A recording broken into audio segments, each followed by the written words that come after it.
Get this show on the road. Guess I'd like to call to order the one-day change, January 20 board meeting. I'd like to call to order and start with the invocation.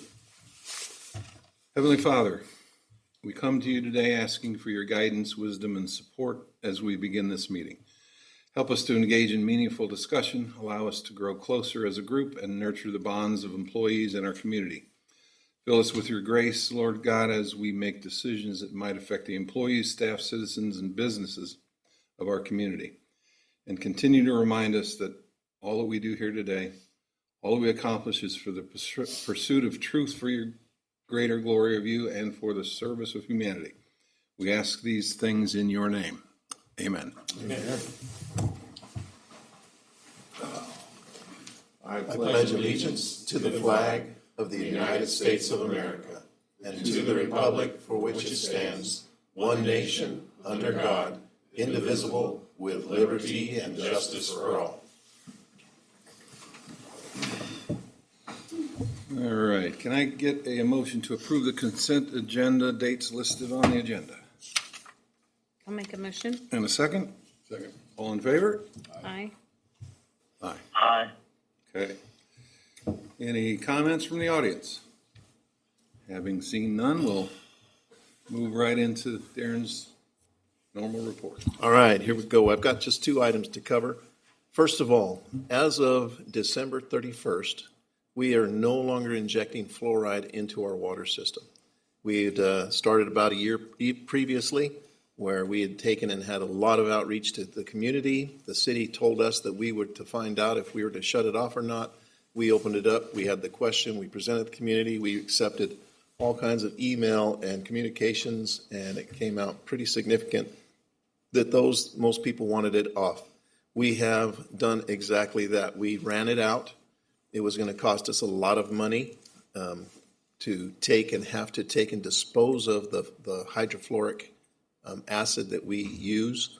And so with that, it has now been run out. There's a little left that they're going to be able to manage without an issue. Please note, there is still fluoride in the water because fluoride is an item that is leached out of the ground. It is coming through the Mississippi River. We do not remove it, even though we have a granulated activated carbon filter. That does not remove fluoride. And so we still have about 0.2 to 0.1.2 parts per million fluoride that will still be coming through. We're not going to be shooting to take that out. Maybe that's the wrong word. We're not going to be taking that out, and so there still will be some fluoride in the water, but we are no longer injecting it. So that's a positive thing. The second item on my list is the lead and copper rule, and I kind of want to bring this to the forefront to make sure it's published. We've had discussions with you individually. We've had discussions about what this lead and copper rule does. At the very beginning, there's been several iterations. Lead and copper rule number 1, I believe, became about in the 80s. That was part of the Clean Water Act. Then there was a lead and copper rule 2, and then about a year after that, there was a lead and copper rule I, or improvements, and that's what we have to live with at this point in time. That rule said, and by 2024, we were to have a lead service line inventory. In other words, we had to look at every single one of our customers and meters and put that into a list, and those that we know are lead, know they're galvanized, or we know that they are, or we don't know what they are. And if we don't know what they are, then they are considered that lead. We have a list of about 4,800 people that fall under one of those three categories. We also had to notify them. When we first did the inventory list, we had done that. We wrote a letter, and now every single year we write a letter letting them know that we think or believe that they have a lead service line, and to make them aware of that and what the rules are. We are going to have to start in 2028 removing 10% of those lead service lines every single year. That's 2 years out, but that brings up some pretty significant questions for us. There are some other items because of this rule, not just because we have to take it out. We have to do increased testing. We have to test the first liter of water and the 5th liter of water when we go do those tests. We have about 35 people that we go to their homes, we give them a sampling kit. They let the water sit all night long, and then they take and sample it in the morning. We take the first and fifth liter from them so that tests can be taken, and they believe that that's more accurate. It both tests what's in the house and it tests what's in the service line. So that's what things we're doing. It has some things that work on the school and on child care facilities. All of those are being taken care of. And so it also has a rigorous outreach that we have to talk about. So all of those things we are doing, but the real impact is going to come in 2028. And there's some items that we have questions about. I'm not offering an answer here, but we've got James, and so we'll get all the answers. First of all, we've got ownership problems. We own the main, and we've told everybody in the community when you went and build your house or whatever, that main is ours. That service line that connects to the main through the road, to the meter, through your yard and to your home, that's the owner. That's the property owners. That's not ours. The second thing is authority. All of this, they're saying this LCRI rule says we're going to have to replace that lead line from the main to the home. We don't have the right to be on private property. Thus, James is going to have to figure out how we're going to do that and what's the right way. Again, it's a huge question, don't have answers. Funding, we are looking at this, the cost of this can range. We at first said, all right, maybe it's $5,000 per home.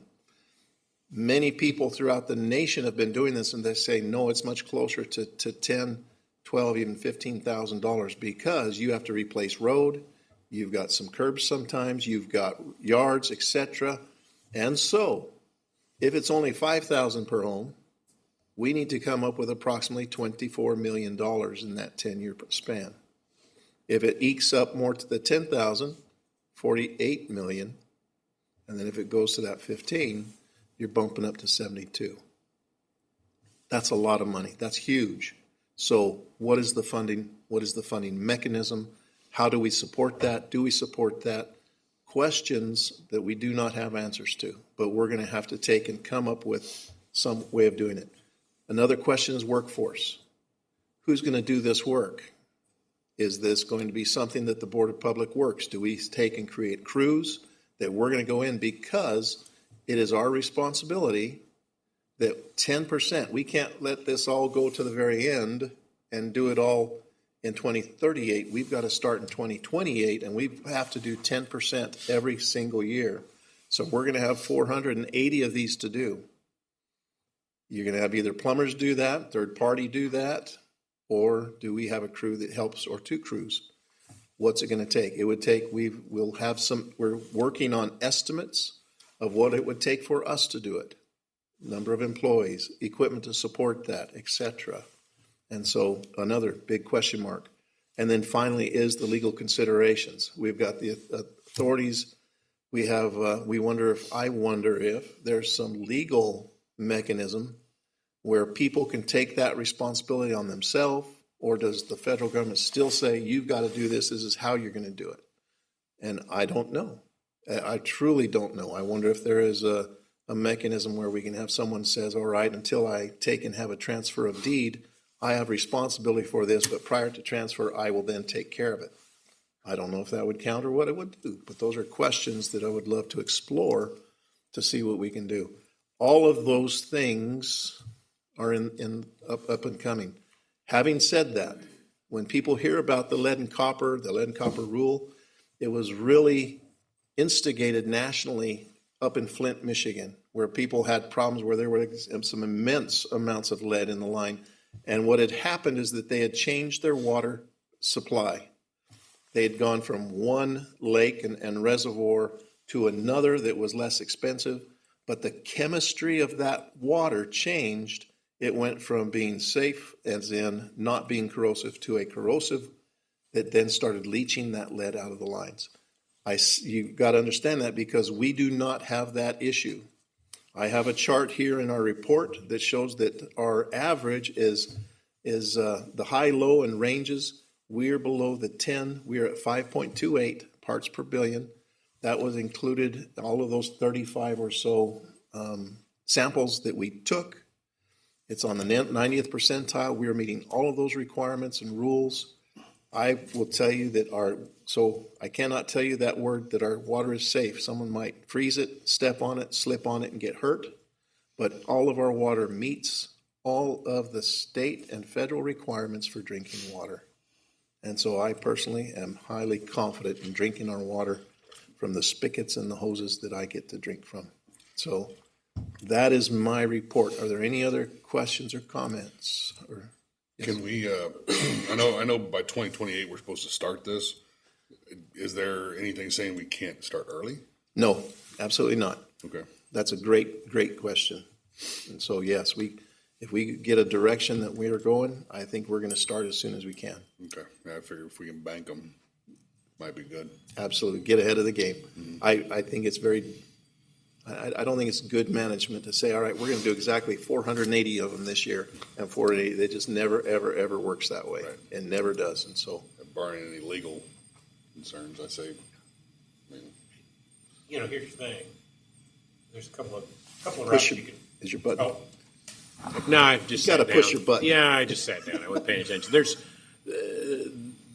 various issues. The biggest issue is one that Darren has identified, which is we don't have the ability to go on someone else's property without an easement Right. or right of way, or at least a license allowing us to do it. Now, if we're going to install those lines, and if moving forward the lines are going to be ours and our responsibility, which is what it sounds like to me, perhaps we need to make sure we get easements and rights of way. Now, the question is, well, what happens if people refuse to give you an easement? If somebody voluntarily gives you an easement, you can go ahead and do the work. Mm-hmm. If somebody refuses to give you an easement, can the federal government mandate and require you to sue people?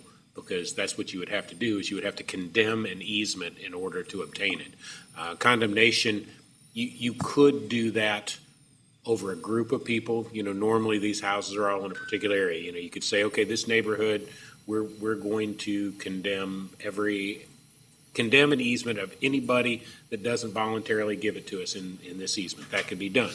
You could also,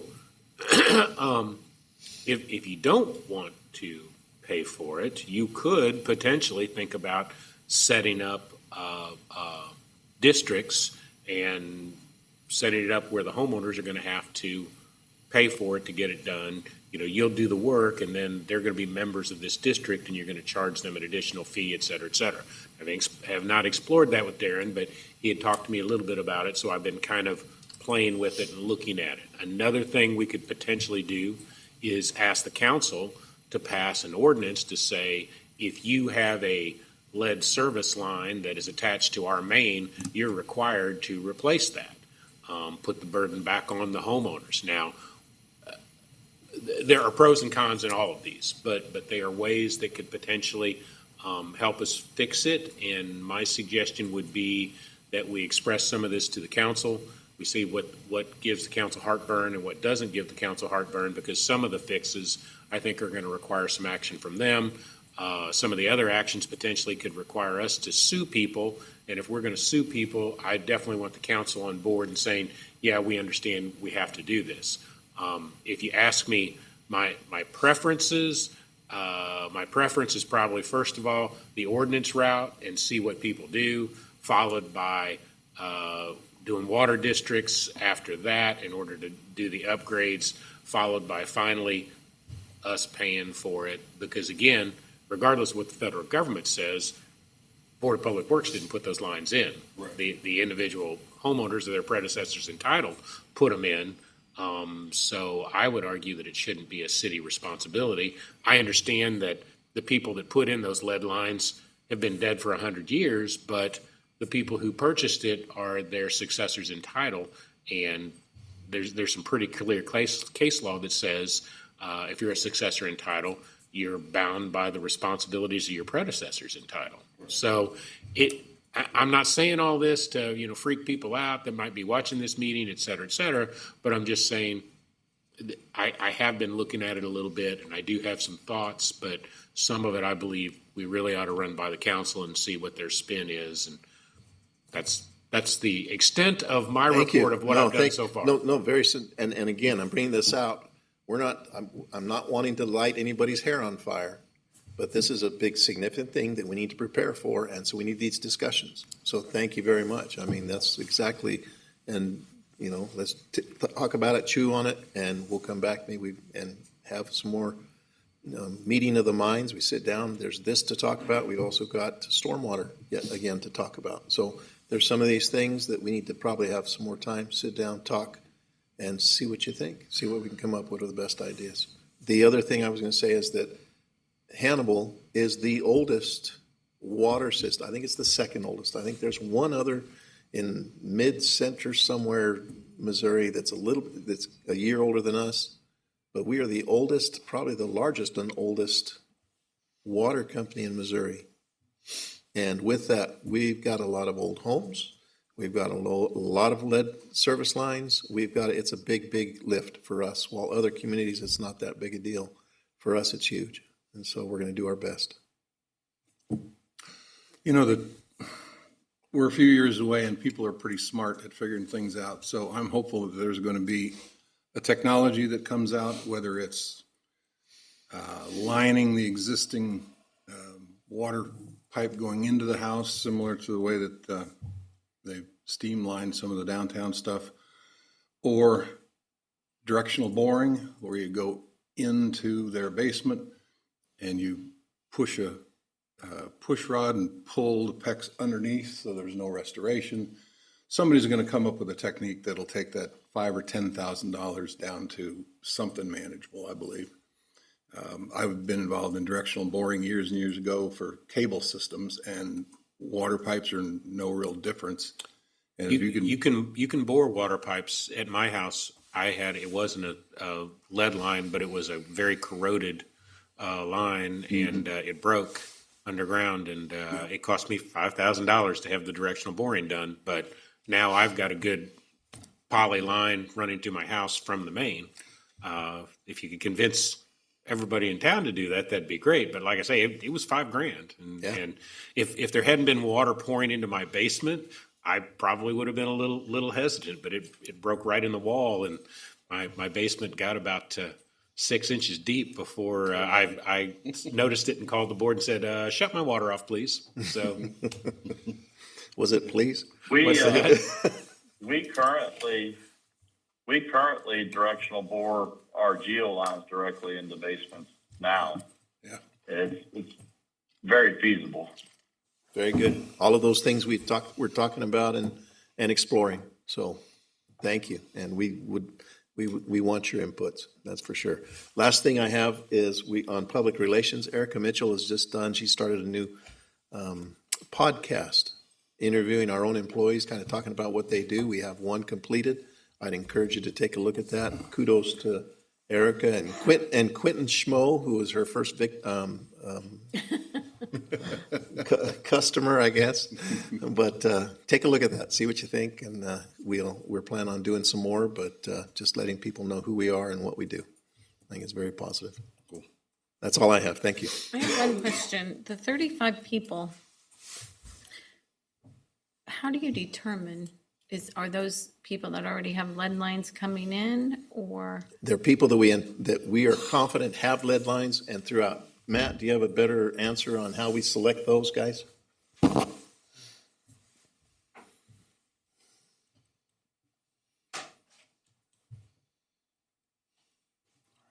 We had an intern here working one summer that went through all the historic records that we had.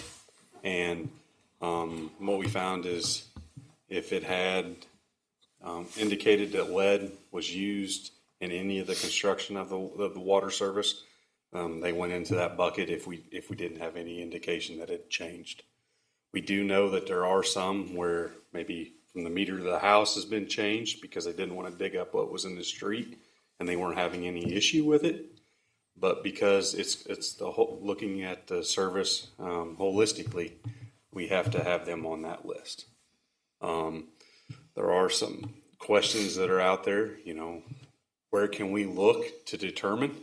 Because maybe there was a break right through the foundation, the person dug it up, ran a piece of new copper through the foundation or poly through the foundation and left everything else. And so that's some of the clarification that we will be seeking is where do we have to look to verify that it satisfies the regulation that we've looked here and we've looked here and we've looked here. All of them are not lead or galvanized, and so it can be taken off that list. What about our school system? Do we know if any lead lines lead into water fountains or anything of that sort? Internal plumbing, we don't have any indication. If you look at most of our elementary schools, they're relatively new. I think Oakwood is our oldest elementary school now, and so we'd have good records on that. And then the high school and middle school would be the other two, but we have records on that, and we're complying with the regulation, like Darren said, if it requires increased testing or not. Okay, thank you. Cool. Thanks. I'll just stay here. Any other questions of Darren regarding his general manager report?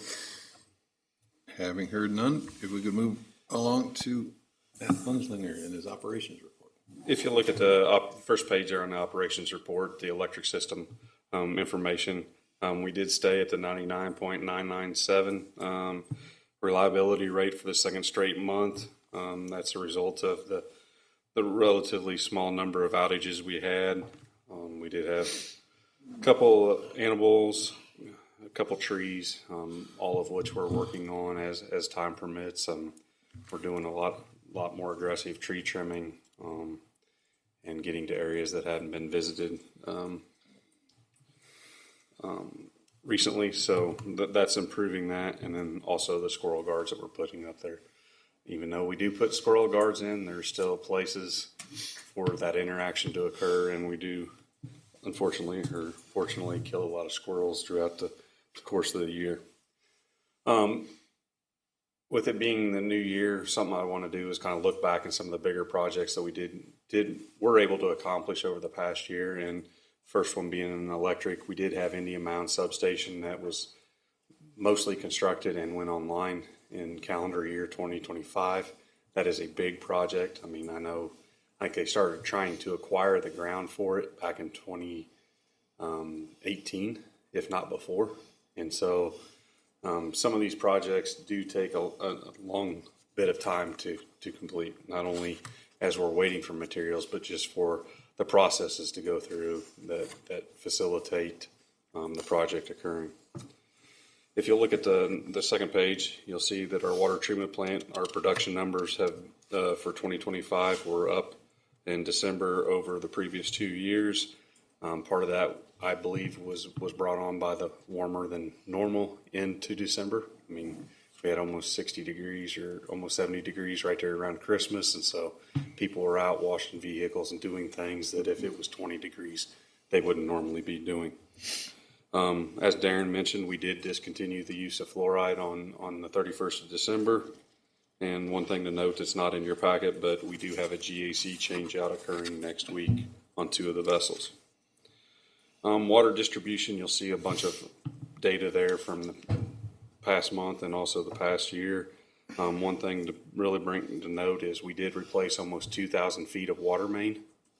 Some of that was direct replacement of existing undersized water main that maybe we've visited 2 or 3 times in the past couple of years fixing breaks.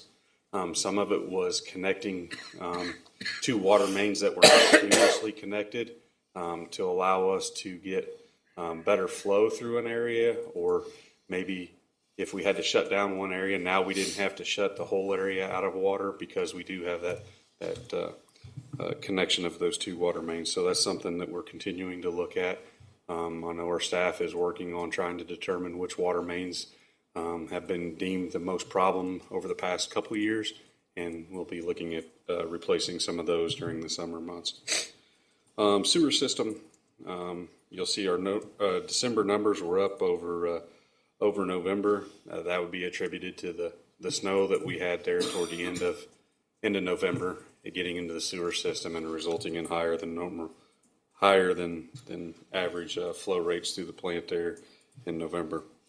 One thing we did do at the wastewater plant was We utilized a contract that we have on for concrete work to do some improvements at the wastewater plant, install some sidewalks that weren't previously there, put some aprons in, allowing access of equipment off the road into areas that were built up with rock to allow access, and just making it an overall better product for our crews down there. So wastewater collection, we had a few stop-up calls. Only one was on us, and it was a result of rags in the main. We do the best we can cleaning and televising to prevent that stuff, but sometimes rags get in the main. These flushable wipes that aren't really flushable get in there. They'll catch a sharp edge, and then it's just a snowball effect from that point. So we did have one SSO. On an annual basis, we go out and look at everywhere our sewer mains cross ditches, cross streams. We've had some washed out in the past, and so proactively we want to go out, document what the situation is, at least on an annual basis. And we found one of those where it had become washed out and the pipe had separated and resulted in sewage discharging from a few homes into the waterway there. So we made that correction of the pipe, fixed it, and then we rip-wrapped the area to hopefully prevent anything in the future. Big thing on last year for the sewer department was just the proactive approach of our televising and cleaning has resulted in an overall decrease in the sanitary sewer overflows of the previous years. IT department, just continuing to improve upon what we have, take into account some of the comments that we're receiving and make those improvements, as well as just keeping up with software and equipment updates. So. And then we'll finish off with our business office statistics, detail, how much money we bring in, how many customers we have, how many green energy or solar or wind panels or solar panels or wind generators that we do have. So if you have any questions over any of this data, I'd be happy to answer it at this time. Any questions regarding that operation report? I don't have any. Okay, having heard none, we could move right along to projects, please. Water loss is a big one that we're still trying to address. Our water distribution supervisor about to pull his hair out over this deal. I mean, we focus on the McMaster's, West Ely, area for about the past 5 or 6 months. About the time we think we've got something figured out, something changes, and there's a big difference in what our end use meters are showing being used versus what this master meter is using. And so he's went back to the manufacturer's rep. They're coming up next week to make sure that everything's calibrated correct and whatnot, because again, like we said, we fixed leaks in these areas, but we're not seeing the results on the master meter. And so hopefully we get something figured out and can move forward from this area and make a better progress through the rest of town over the next year, and hopefully bring that water loss number down. The downtown SSO elimination project, that's where we're going to line the sewer mains outside the flood wall, anything larger than 15-inch diameter. The contract company came in November, cleaned and televised and measured the diameter of the mains, and then they ordered the liners, and hopefully they'll be able to get here into January, first part of February, and make those repairs. As part of that, they're also going to line the discharges of the 3 stormwater pumps there at the stormwater holding pond between Church and Line Street. Can't remember what year it was now that last time we used those pumps, the pump 2, the discharge pipe had rusted in 2 and was discharging to the surface. And so this will allow them to access both ends, make the repair without having to digging up or cause any digging to occur in the levee. So that'd be a good project once it's complete. Still working on North Street. There's been a change in some of the staff at the contractors company. So we're trying to bring the new person up to speed and get that project, phase one, closed out. And then we'll begin phase two once we do close out phase one. And then we remove the Indian Mounds project from here as it was completed. So. Great. Any questions about Matt's report on projects? Having heard none, thank you very much. Thank you. And Paul, please, for your financial report. All right, good afternoon. We will look at the financial report for December 2025, which puts us 6 months into our fiscal year 2026. Starting with the electric fund and the balance sheet, we did have a decrease in cash of about $166,000 from last month in the electric fund.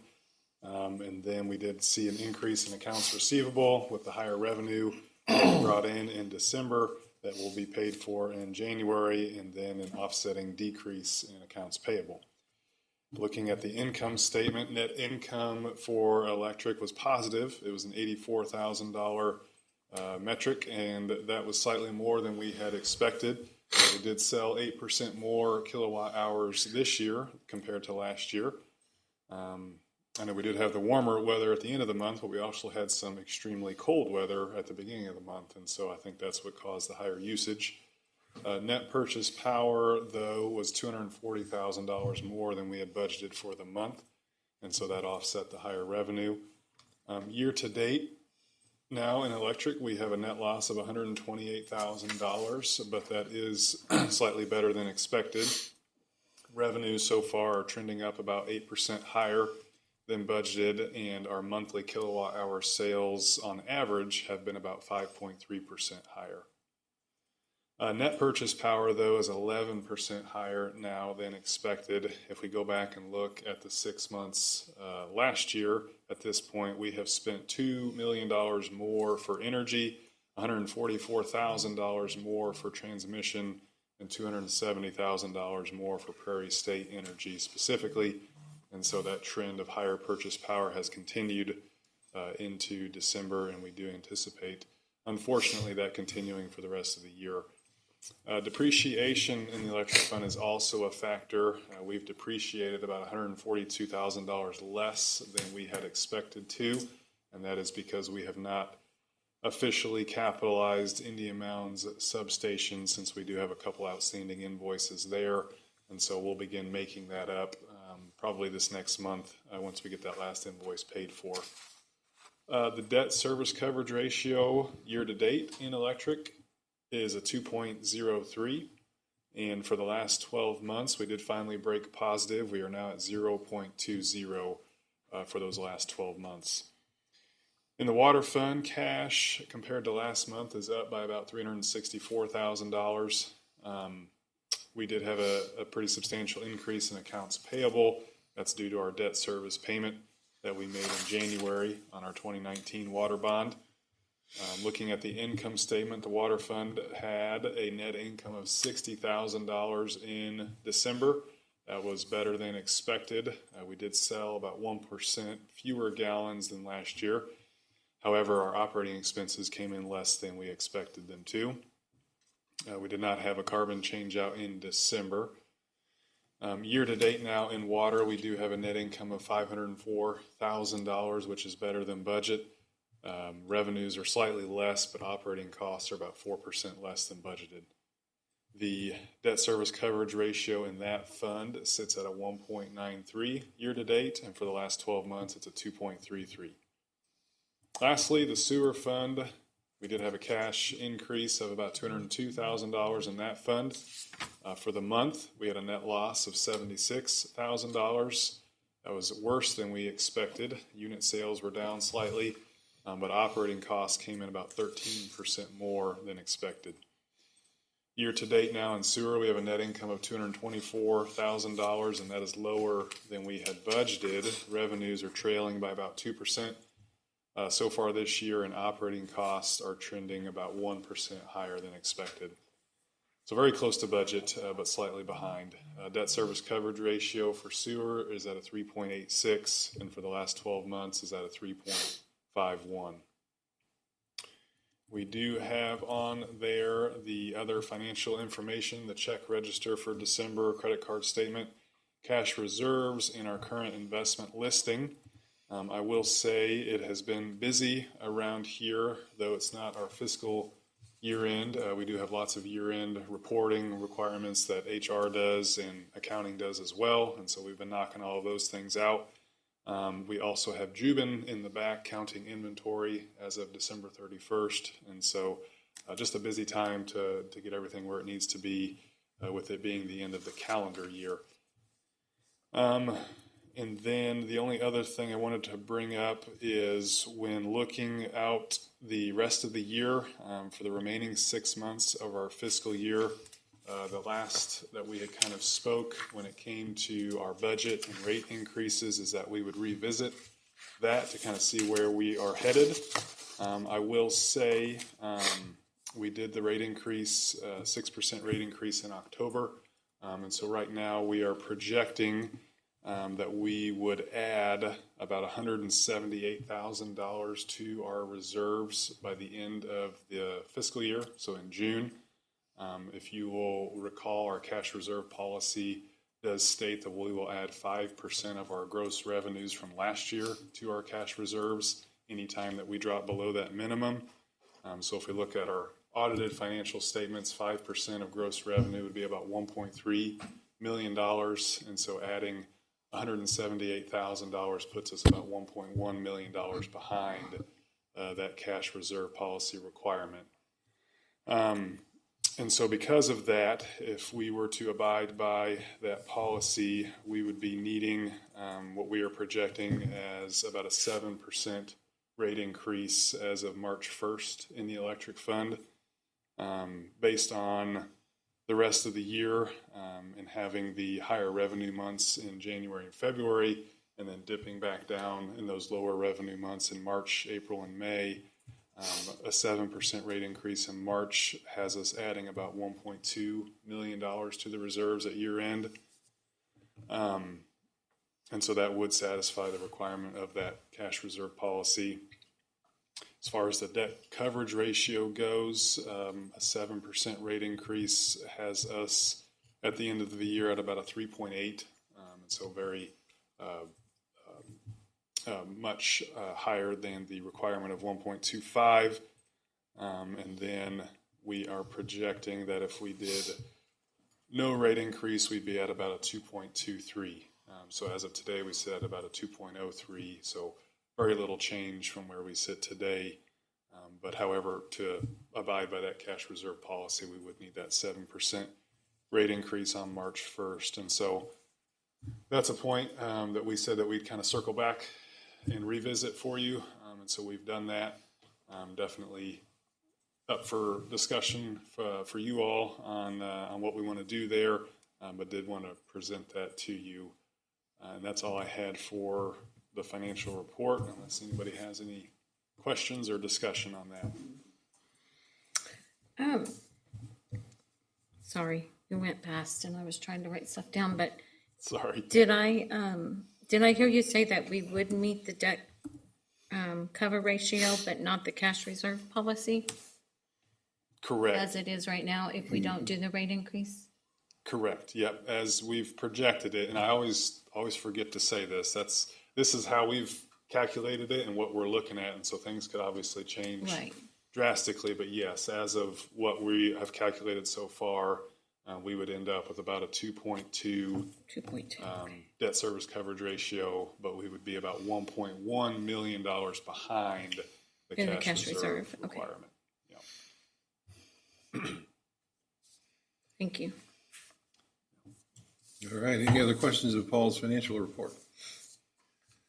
Having heard none, Paul, if you could stay up and get into the unfinished business part of the 5-year capital improvement plan. All right, we will get to it. Finish this up tonight. We presented it to you last month as a draft, and so what you have before you there has changed slightly. We've modified a couple things and finalized a few items in the electric fund with Jared being out last month. And so what you have there before you is still a draft at this point, but we will ask you to approve that plan at this meeting. I did want to touch on a few of the highlights. So again, this is looking 5 years out with the fiscal year starting July 1st of 2026. And so we have all of our projects listed there by department. And so starting in the administration side of things, the way we handle administrative projects is we split them just like we do any other administrative expense. 50% of that would come from electric, 25% would come from water, and 25% would come from sewer. And that's the breakout we do on all of those capital spend items. Project A4 is a tow motor, which is a new term for me since I started here. I know it better as a forklift, but however you say it, we like to call it a tow motor here. And so we have a need for a new one, or sorry, not a new one, but the one at the water treatment plant was purchased in the early 2000s. Not used a whole lot, but it has gone downhill here as of late. And so we would actually replace the one here at the warehouse and then send that one that's here down to the water treatment plant. That's scheduled for fiscal year 29. Another piece of equipment that we use here every day is our scrubber. That's something that our custodian jumps on every day and keeps the floors clean out there in the warehouse. That was purchased in 2018, and we have spent quite a bit on it, unfortunately, in maintenance. And so we do plan to replace that at the 10-year mark in fiscal year 28. That's Project A5. In the electric fund, Project E1 is kind of what we are honing in on and focusing on going forward now that Indian Mounds has been wrapped up. That is our Oakwood to Southside tie line that would complete the entire 34.5 loop around town, and so that would give us full 34.5 redundancy. We also are required to demolish our old 73 line. Ameren has asked that we do that, and so that would also be part of that project. Because we have low reserves right now in the electric fund, we would plan to finance that project in some way. We would look at all of our options there, but we do have another year or two before we plan on kicking that project off. Project E6 is our fleet management. We do have our 2 smaller service bucket trucks that we are looking to replace. We do see higher residual values for those if we get rid of them right around that 100,000 mile mark, which they're not there yet, but they're getting closer every year, obviously. And so in order to maximize the value that we would receive in trading those in and then buying a new one, we would be looking at the next 2 years replacing one of those. And right now, depending on what we do, it's about a 3-year lead time if we go with kind of a customized truck to fit our needs. But there are several options there that we're exploring for those bucket trucks. Any questions? I should have asked any questions on the administrative budget or the electric budget before we move on to water? I don't think so. Okay.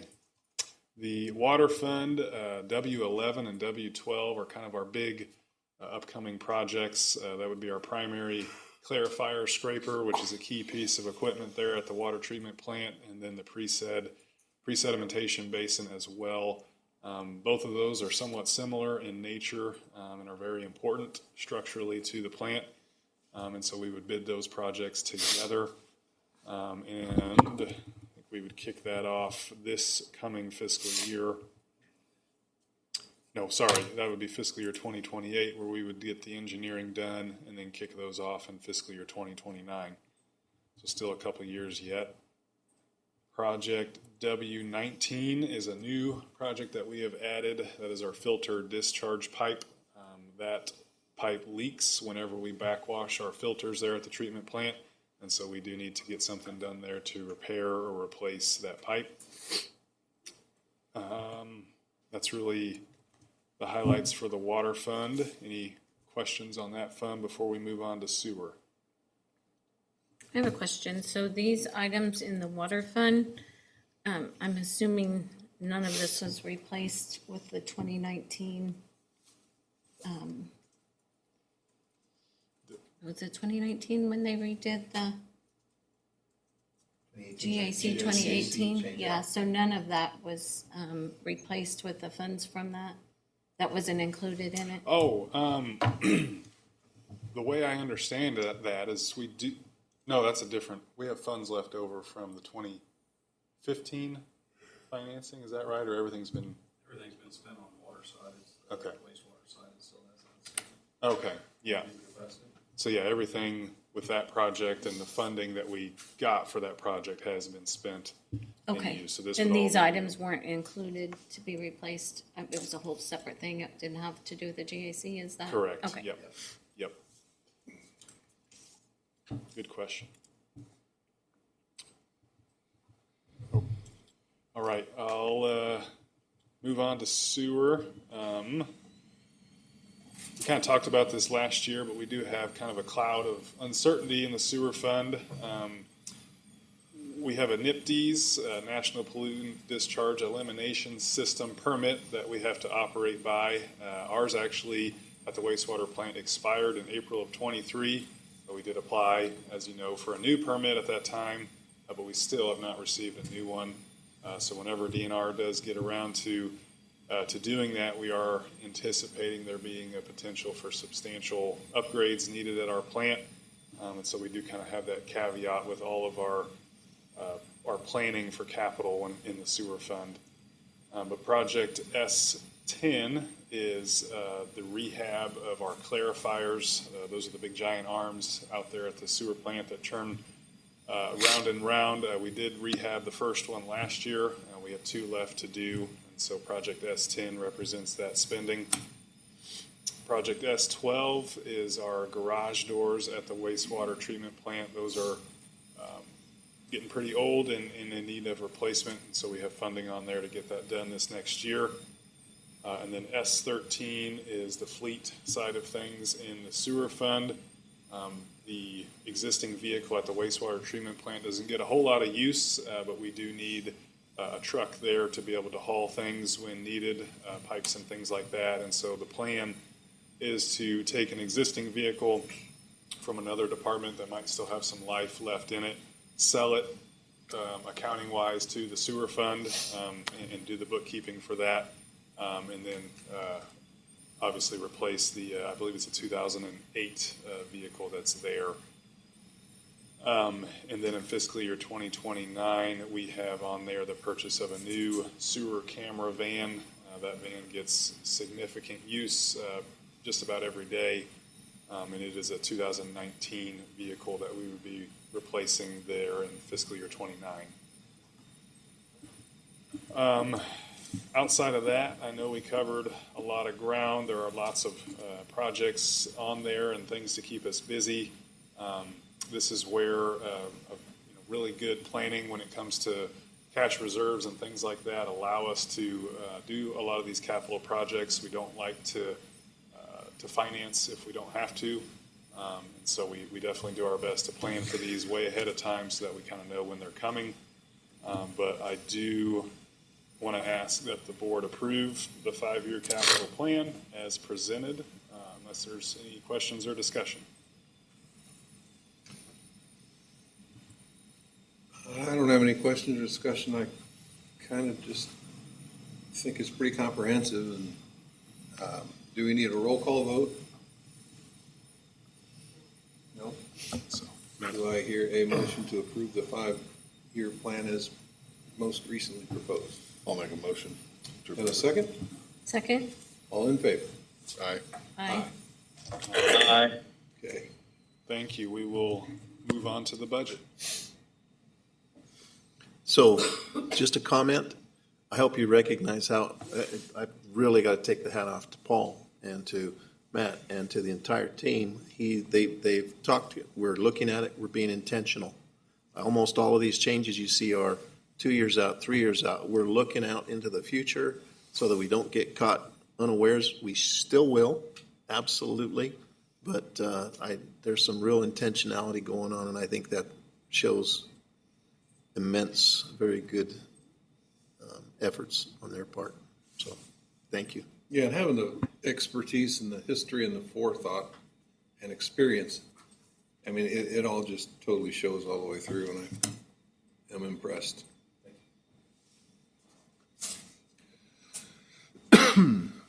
What next? Do we have a comments from the city attorney I have no comments. and general discussion? James, I had a thought process the other day, and we do need to address stormwater somehow, some way.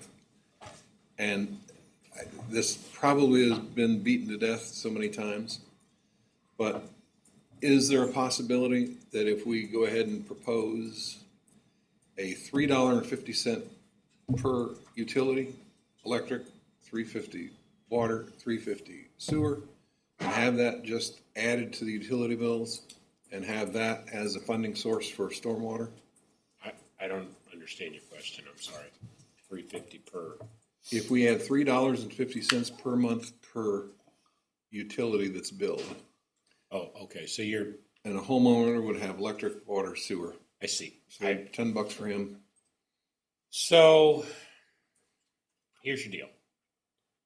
There's a Supreme Court case that says you have to link utilities to what's actually provided. So, when you start talking about sanitary sewer, one of the things that has been considered to be permissible is how much water they're using. And you calculate it on that, and that's what you base your sewer on.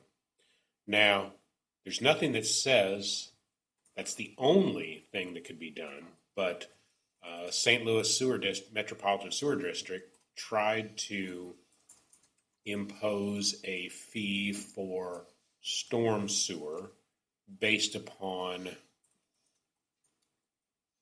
I believe theirs was based on impermeable surface. Do you remember, Darren? Isn't that correct? And the court said, well, that's not good enough. We don't think that's going to be sufficient. That's not a good measure of how much water each property is putting into the storm sewer. Therefore, no, and struck down their ordinance. And so put them basically in the same place where we are. Now, I've read that decision. I've read it back and forth. And there is, the thing that I note is that it does not say you can't charge it as a fee. It just says impermeable surface is an impermissible measure. Now, I don't know what a permissible measure would be, but if you could find some permissible measure, you could link it to how much stormwater they're using. Now, what they really want you to do is they want you to have an inlet at everybody's house, and they want you to meter it. I mean, that's what I take from that Supreme Court case. Well, that's very unlikely to happen. The other way you can do it is if, and we've tried this now twice, but if you could get the public to vote a stormwater tax in, then if it's a tax and you acknowledge it's a tax, you can do whatever you want.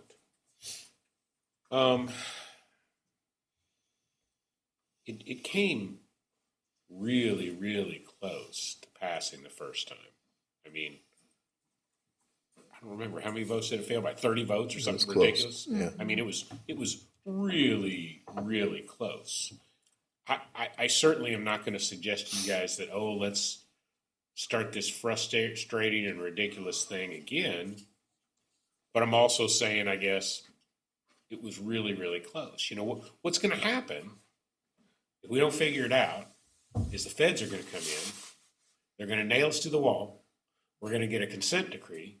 And that consent decree is going to require us to do that instead of paying for police or fire or whatever. And then the people are going to be really, really unhappy. I don't feel like a good job has been done explaining that to the people.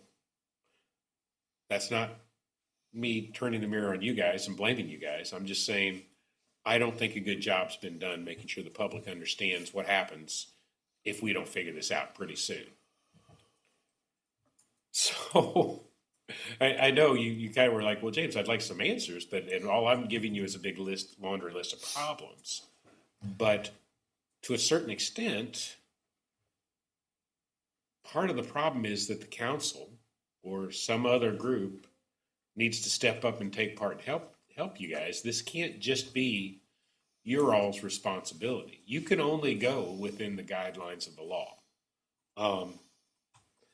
I believe that there is some support, and I'm going to go another route. I believe there's some support for using sanitary funds for storm sewer.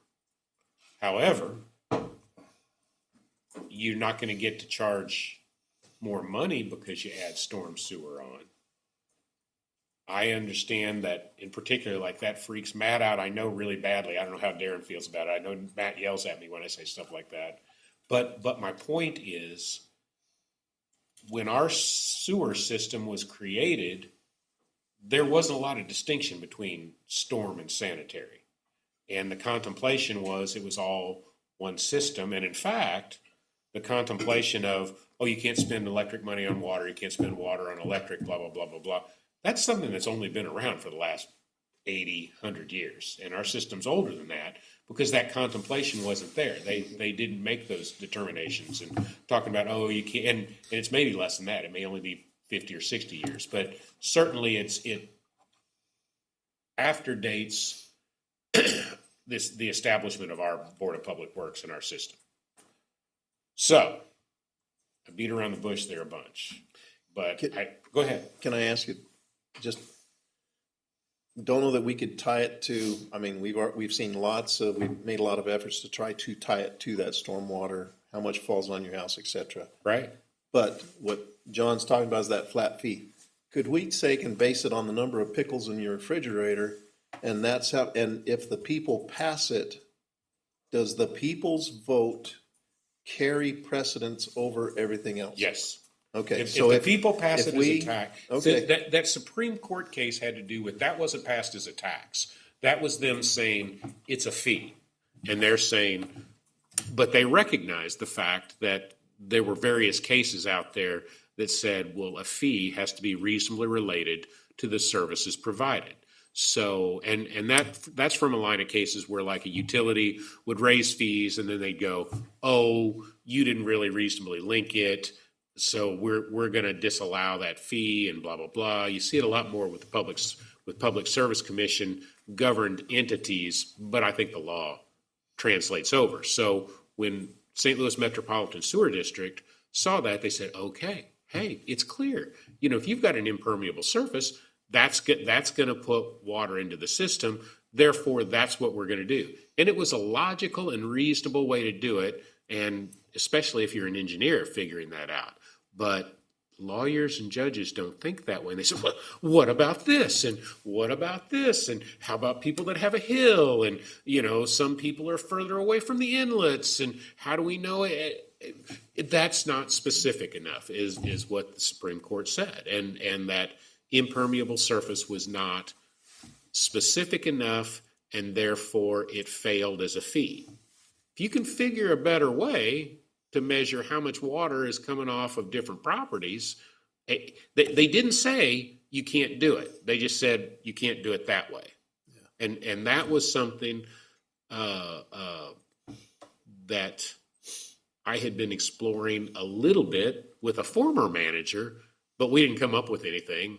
And then he left. So, you know, if somebody wasn't asking me to look at it, but I don't know if there is an answer. But my answer is, well, a couple things. One, they didn't say absolutely no. Two, the EPA and Department of Natural Resources are pushing and pushing and pushing, and at some point, it's going to have to break. This is an unfunded mandate that they're dumping on municipalities that don't have the money and don't have the staff to take care of. And at some point, I think the law is going to change.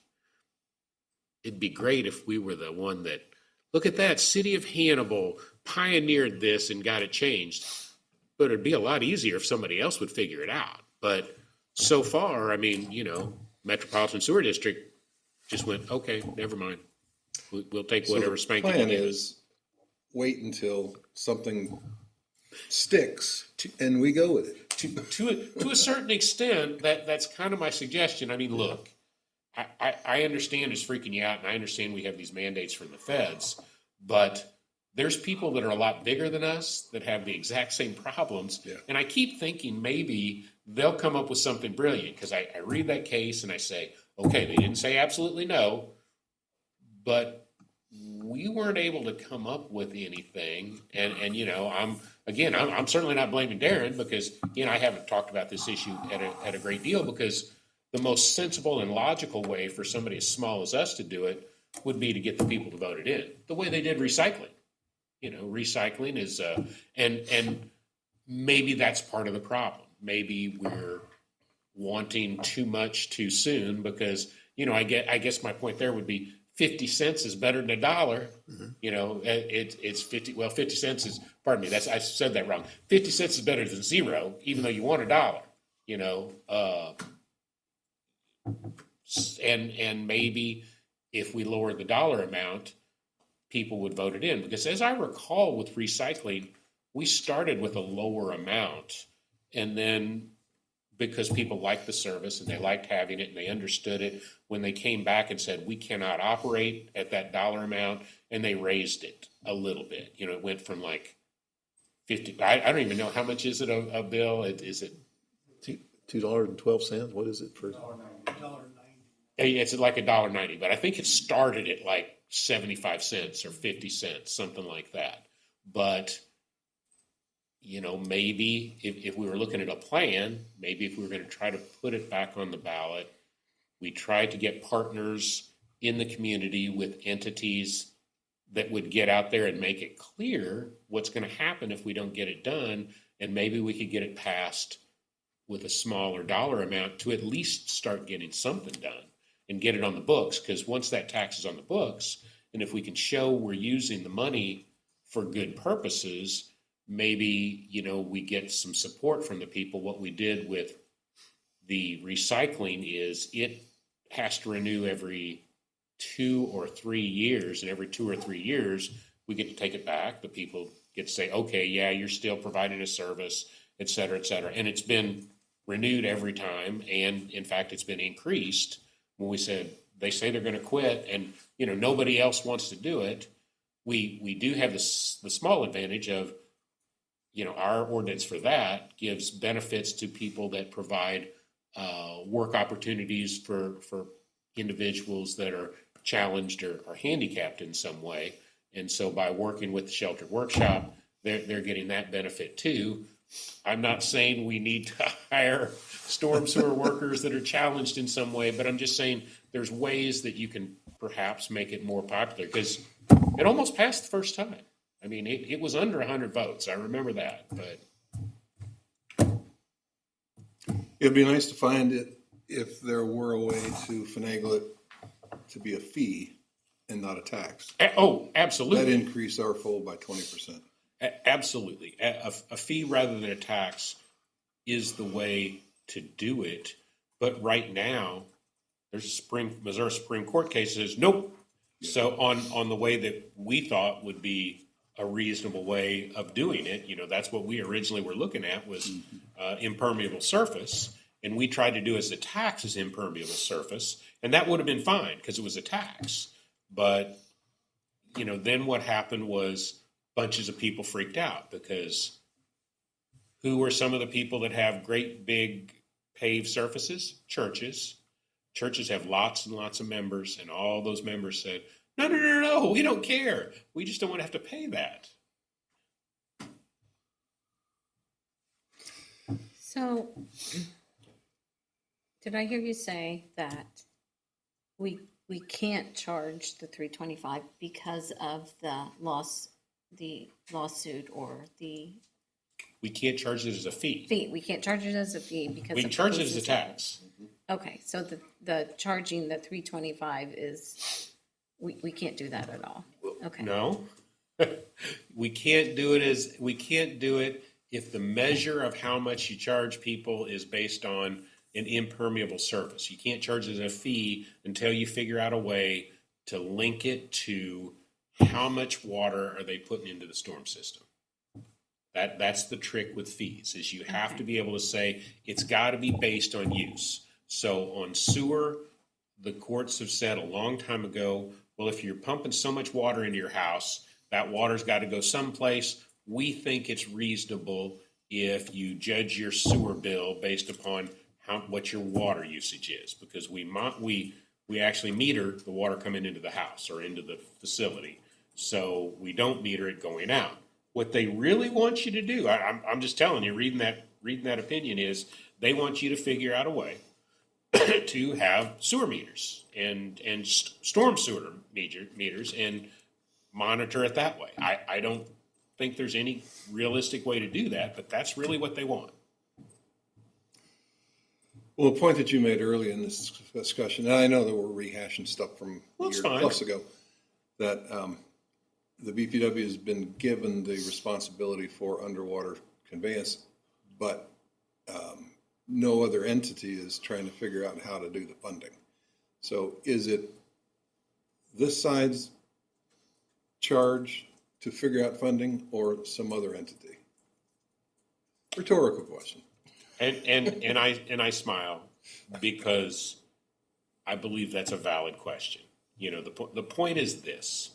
I'm going to disagree slightly with one thing you said, that it's been assigned to the board. I would argue that in the charter, the board is responsible for all sewer because of the fact that at the time when all that stuff was done, sewer wasn't split. Storm and sanitary was together.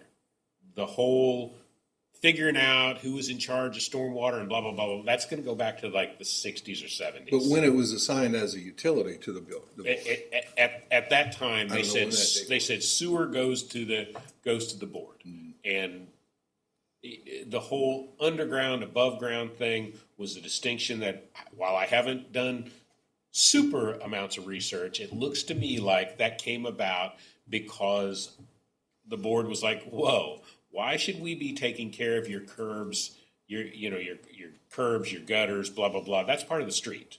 And that's logical and reasonable. I think I agree with that. I think I agree that if it's above ground, isn't that really part of the street?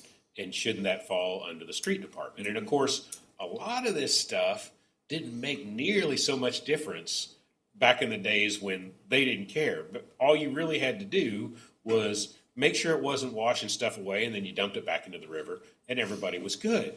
That's the way it was in the 60s and 70s, but it's not that way now. And now, with the feds in particular, but the state to a lesser degree, cranking up more and more and more restrictions, and you got to do this, and you got to do this, and MS-13, pardon me, the MS4 regulation. Well, one of those numbers. The guys at the board got gang signs and blah blah blah. I think I've been working really hard today. If I'm saying MS-13 instead of MS4 permits, but you get my meaning.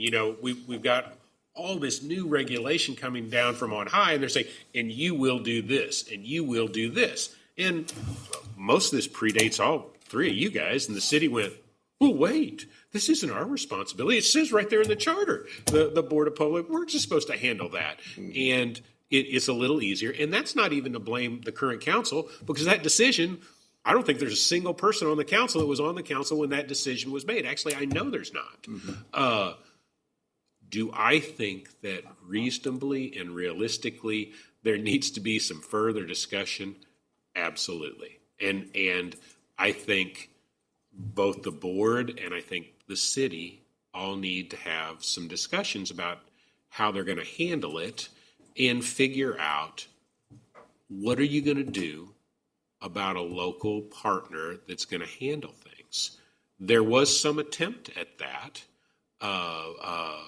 When Bill was on the board, he got local people and he got people together and he tried to do it. And I think he had the right idea in mind.